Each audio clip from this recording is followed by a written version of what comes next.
আচ্ছা, বৈশাখ মানে কি শুধু ক্যালেন্ডারের একটা দিন বদল, নাকি নিজের ভিতরের পুরনো মানুষটাকে একটু একটু করে বদলে ফেলা?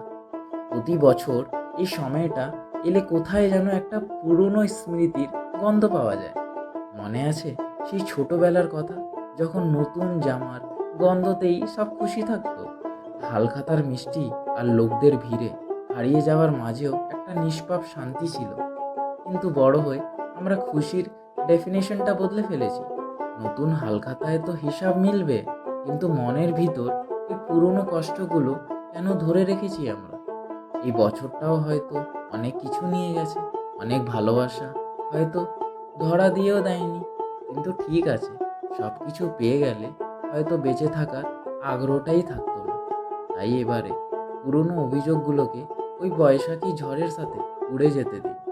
আবার নতুন করে খুঁজে নিন নিজেকে। নতুন বছর মানে নতুন কিছু পাওয়া নয়, নতুন বছর মানে নতুনভাবে বেঁচে থাকা।